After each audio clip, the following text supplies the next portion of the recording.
Dumating sa Pilipinas ngayong araw ang ikalawang barkong pandigma ng bansa, ang BRP Alcaraz.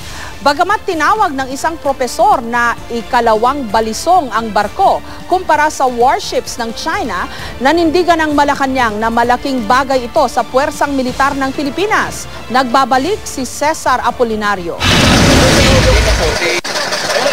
Bago pa man sumikat ang araw kanina, naglayag na ang 30 bangkang pangisda sa dagat ng Aurora. Sakay nito ang ilang tauhan ng Philippine Navy kasama ang mga residente at mga lokal na opisyal ng probinsya. Ang kanilang pakay salubungin ang pinakabagong barkong pandigma ng Pilipinas, ang BRP Alcaraz. Ito'y nabili natin sa bansang Amerika. Galing ito sa US Coast Guard noong May 2012. At ito'y inayos natin, in-upgrade yung mga kagamitan niya, mga navigation equipment.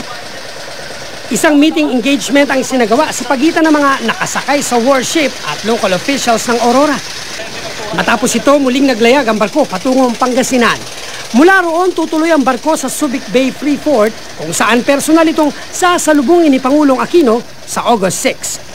Isang buwang naglayag ang BRP Alcaraz mula sa Charleston, South Carolina, sakay ang 3 miyembro ng Philippine Navy. May haba itong 115 meters at may 4 na palapag.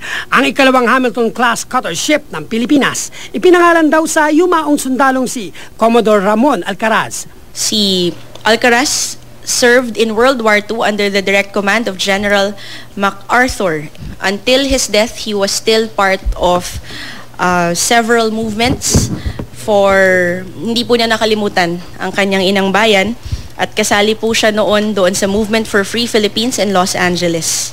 Sa kanyang nakaraang State of the Nation address, ipinagmalaki pa ng Pangulo ang pagdagdag ng barkong pandigma ng Pilipinas. Pero bago pa man makarating ang warship sa bansa, isang propesor ang nagsabing ikalawang balisong lang ang Alcaraz kumpara sa machine gun na warship ng China.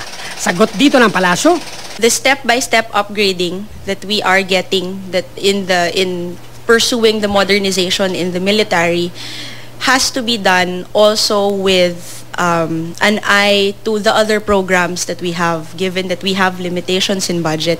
It has to be a very objective and calculated procurement to upgrade what we have now.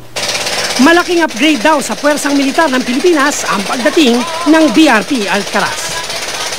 Cesar Apolinario, GMA News.